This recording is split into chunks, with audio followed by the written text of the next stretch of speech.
Hello guys! Hello ka. Hello. Hindi pa kami natutulog. Mamaya magluluto kami ng... Ano yung ulam natin mamaya? Ayan o, 1:12. So, yung ulam namin bukas, ano ba yun? Mamaya? Mamaya nga. Yung ulam namin mamaya, tortang talong, Sarap! and syempre sunny side up. Tapos meron din kaming scramble egg.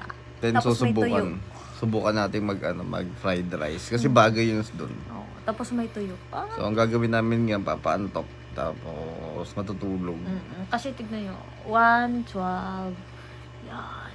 So, alauna na. Good morning! Morning. So ito guys, yung talong. So bali ito inihaw na rin at saka tinanggalan na rin ito ng balat. So ganito na yung kinalabasan. So next na gagawin naman natin dito, lalagyan na lang natin ito ng itlog at saka ng pampalasa. At saka ito nga pala guys, yung gagamitin nating pampalasa, yung ating kulina sarap. Ayan, ito yung nabibili sa mga dali. Ito yung gagamitin natin itlog. Doon din namin ito binili. Ito na yung gagamitin natin pang omelette saka yung pang ano natin, pang torta. At meron din tayo dito lulutuin na dalawang plastic ng tuyo. So bali yung isang plastic meron siyang 1, 2, 3, 4, 5. So bali 10 pirasong tuyo. Ay, nang bango niyan. So ito, bali unahin na natin yung gagamitin natin sa pang omelette. So gagamit tayo dito ng 4 na itlog. So unahin na natin.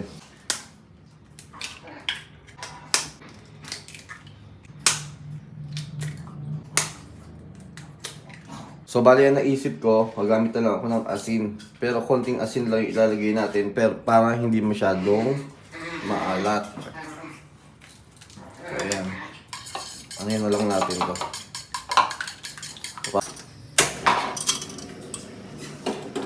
Ayan, so ito, magpapainit muna ako ng kalan kasi iluluto ko muna yung omelette. So ito, maglalagay muna ako ng mantika.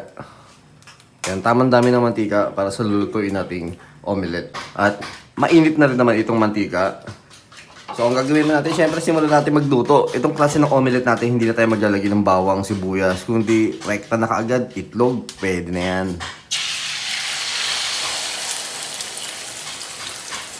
Solid na solid yan, no? Ngayon, ito yung ulam natin para sa tanghalian. Ay, napakaganda niyang ano. Sarap yan. So ito guys, so bali luto na ang ating omelette. So ito na yung ating pinaka-first na ano. Lalagyan na natin dito sa ating malaking lalagyanan. Then maglalagay naman ulit tayo dito ng mantika. Dahil lulutuin na natin ang ating tortang talong. Nga pala mga ka-taste buds, bali iba't ibang klaseng luto nga pala na itlog to. So magkasali side up muna tayo.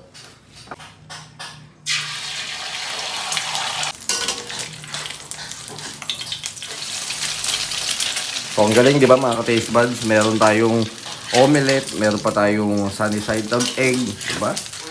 So, naluto na natin yung isa, bali 4 ang klase yung lulutuin namin.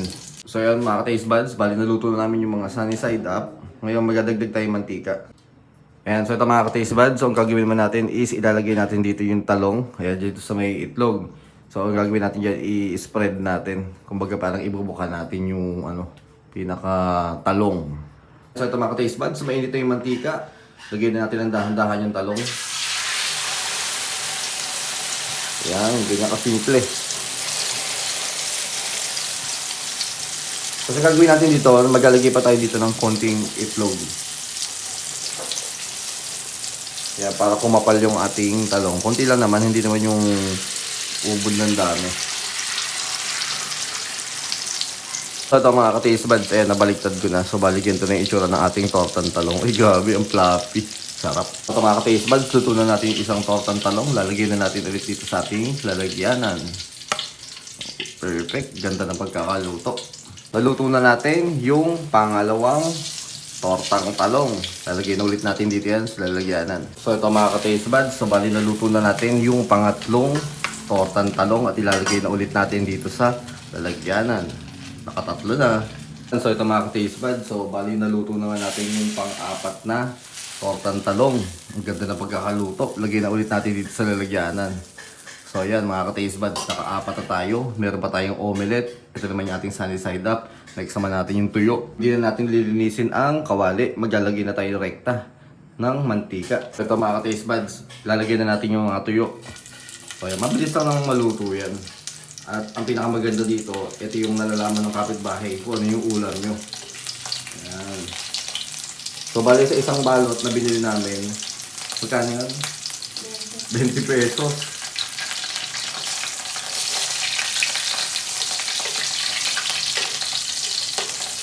Ngayon pa lang oh, ang bango na. Mga taste buds, luto na. Lalagyan na natin dito sa ating lalagyanan. Ayan, ay sarap naman yan. Ito na yung next batch natin, another 5. Ito mga taste buds, naluto na natin yung pangalawang batch ng ating tuyo. So ilagay na ulit natin yan dito sa ating lalagyanan. At kayo naman naisipan ko, hindi magiging perfect yung ano kung wala tayong sinangag. So sayang yung mantika ng tuyo kung magkasanag tayo. So ito mga ka-taste buds, so bali na ihanda na natin itong kanin. So ito yung gagamitin natin kanin. So bali yung dami nito is 4 cups. Lagyan na natin yan dito. Para perfect talaga yung ating ano, bagay na bagay sa ulam. So kung napapansin nyo dito tayo naglagay ng bawang, rektahan na lang. Kasi ang ginawa natin dito para lumasa yung mismong mantika na pinagprituhan ng tuyo.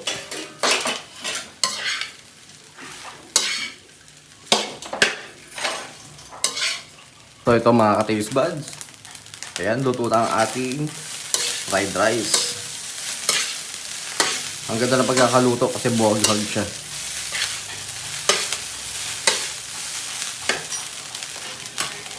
E then syempre habang niluluto ko to, gumawa na rin ako ng suka na merong sili. Nilagyan ko na ito ng asin. Okay, hindi na ako naglagay ng bawang. Sarap na rin yan. So ito mga ka-taste buds, ayan, naluto na namin lahat. So ayan. So bali ito yung niluto naming omelette. Ayan, ang dami rin yan. Meron din tayo itong sunny side up, tortan talong, tuyo, 10 piraso. Meron din tayo itong sausawang sili para dito sa ating tuyo. Eh, syempre, sinangag. Kain tayo.